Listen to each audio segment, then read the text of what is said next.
सर्वप्रथम आरोग्य मंत्र्यांचं धन्यवाद व्यक्त करतो की आज त्यांनी वेळात वेळ काढून या ESIC हॉस्पिटल त्याचबरोबर सेंट्रल हॉस्पिटलला व्हिजिट दिली आणि सेंट्रल हॉस्पिटल कशा प्रकारे अजून ऑग्युमेंट करू शकतो, त्याची सुविधा सेवा जी आहे ती अजून कशा प्रकारे वाढवू शकतो.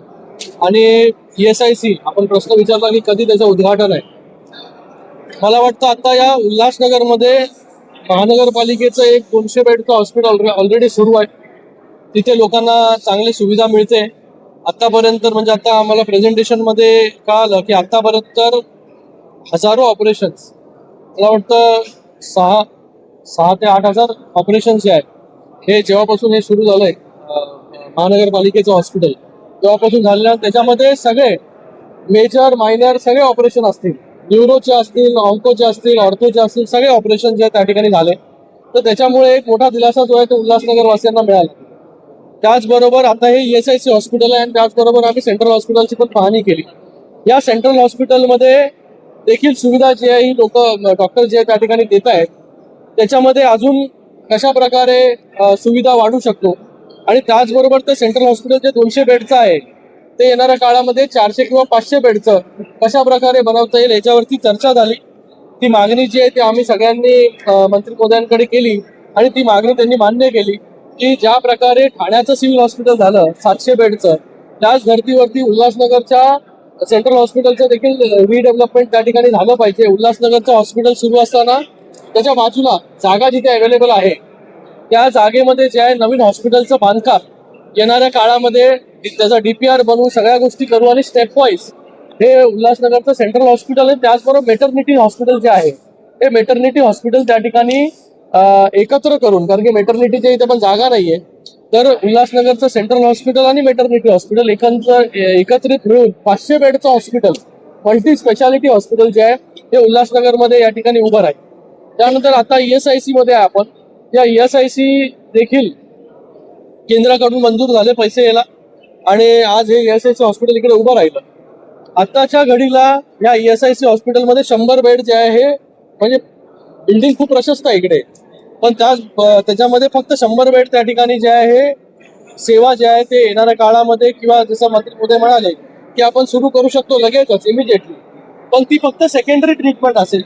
टर्शरीसाठी जे आहे ते परत आपल्याला महानगरपालिकेच्या हॉस्पिटलमध्ये, सेंट्रल हॉस्पिटलमध्ये जे जावं लागेल. हे न करता ही जी ESIC ची इमारत आहे याला पूर्णपणे युटिलाइज करून हे 100 बेडचं हॉस्पिटल जे आहे हे 250 बेड 300 बेड पर्यंत कसं घेऊन जाता येईल याच्यामध्ये चर्चा झाली. याच्यामध्ये स्कोप आहे मोठा की इथे 100 बेड वरून 300 बेड पर्यंत हे हॉस्पिटल जाईल. त्याचबरोबर याच्यामध्ये MRI, CT स्कॅन, त्याचबरोबर ऑन्को युनिट या ठिकाणी सुरू झाले पाहिजे, सर्जरी झाल्या पाहिजे पेशंटच्या, कॅथलॅब झालं पाहिजे, CABG झाले पाहिजे, बायपास झाले पाहिजे, त्याचबरोबर एन्जिओप्लास्टी झाले पाहिजे. सगळ्याच सुविधा ज्या आहेत त्या ESIC मध्ये मिळाल्या पाहिजे.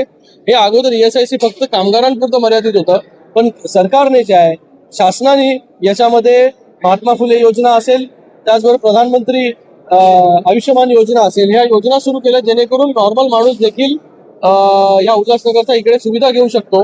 तर उद्घाटनामध्ये घाई न करता पुढच्या 6 महिन्यामध्ये हे पूर्ण हॉस्पिटल जे आहे हे अपग्रेड करू, टर्शरी केअर करू, जेणेकरून सेंट्रल हॉस्पिटलवरचा लोड असेल, मेटर्निटीवरचा लोड असेल तो मोठ्या प्रमाणामध्ये कमी होईल आणि लोकांना जे आहे हे 250 ते 300 बेडचं सुसज्ज असं हॉस्पिटल, त्यामध्ये 3 मॉड्युलर OT आहेत, 2 OT जे आहेत मॉड्युलर अजून वाढवायला सांगितलं, म्हणजे एकंदरीत 5 मॉड्युलर OT जे आहेत हे येणाऱ्या काळामध्ये या ठिकाणी तयार होतील. त्याचबरोबर जे बेड्स आहेत, बेडची संख्या जी आहे, वॉर्डची संख्या जी आहे या ठिकाणी वाढेल, कारण की ह्या पूर्ण प्रशस्त इमारतीमध्ये तेवढी जागा आहे.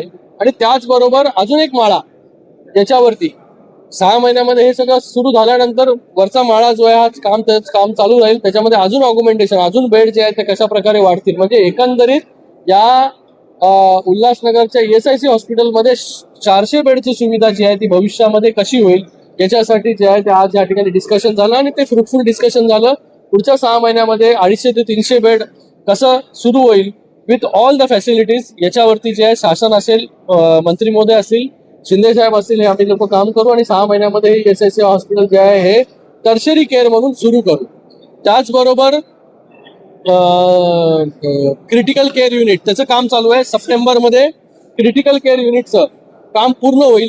त्याच्यामध्ये MRI ची सुविधा जी आहे ही देखील देण्याचं काम जे आहे म्हणजे देण्याचं कबूल जे आहे हे मंत्री महोदयांनी त्या ठिकाणी केलेलं आहे. ऑलरेडी त्यांनी आम्हाला त्या ठिकाणी सांगितलेलं आहे की एक MRI मशीन जी आहे ही आपण त्या CCU मध्ये देऊ. म्हणजे सप्टेंबरमध्ये क्रिटिकल केअर युनिट ICU जे आहे हे या ठिकाणी सुरू होईल. त्याचबरोबर आपलं उल्हासनगरचं महानगरपालिकेचं जो 200 बेडचं हॉस्पिटल आहे तिकडे देखील MRI ची सुविधा जी आहे ती आपण सुरू करतो. त्याच्यासाठी 10 कोटी जे आहे हे महानगरपालिकेने देखील त्या ठिकाणी तरतूद जी आहे ती केलेली आहे. तर एकंदरीत भविष्यामध्ये तुम्हाला म्हणजे जिथे आता हे 200 बेड हे 50 250 ते 200 450 बेड आज या उल्हासनगरमध्ये आहे.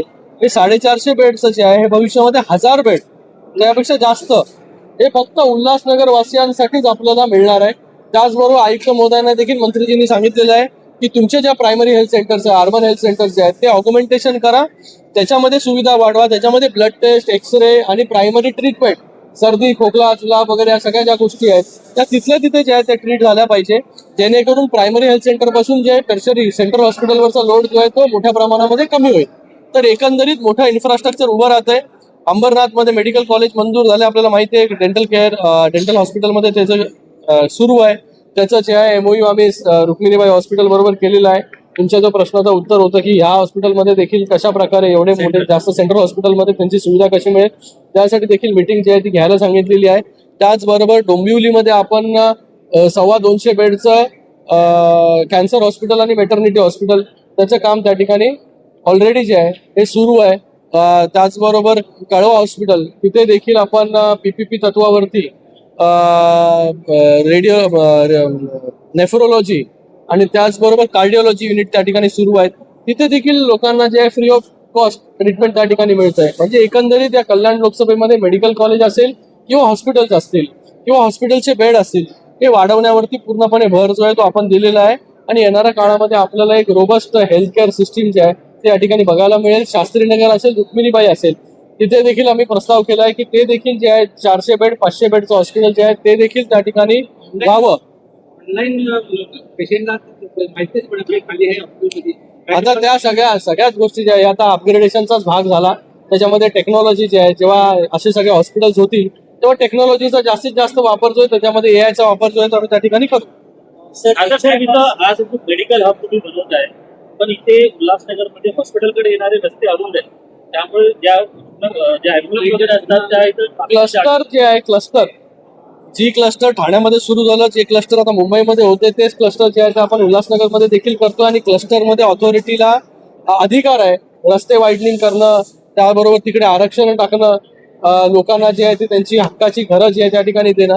मला वाटतं क्लस्टरच एकमात्र उपाय आहे जो उल्हासनगरला पूर्णपणे जे आहे हे सुधारू शकतो. उल्हासनगरमध्ये अजून चांगल्या सुविधा कशा, आरक्षण गार्डन कसे होतील, हॉस्पिटल कसे होतील, शाळा कशा होतील याच्यासाठी क्लस्टर एकमात्र उपाय जो आहे. रुंद रस्ते कसे होतील. कल्याण मुरबाड रोड आणि कल्याण अंबरनाथ रोडवर जे रस्ते हॉस्पिटलकडे येतात त्याचं तरी रुंद तात्पुरतं करावं अशी मागणी लोकांकडे. कल्याण बदलापूर रोड आपल्याला माहिती आहे की आपण रुंद केलेला आहे. त्याच्यामध्ये ज्या काय स्ट्रक्चर्स आहेत त्याचं कोर्टामध्ये केस चालू आहे. ती देखील आम्ही फॉलोअप जे आहे महानगरपालिकेकडून सुरू आहे तो देखील लवकरात लवकर तुझा मार्ग निघेल.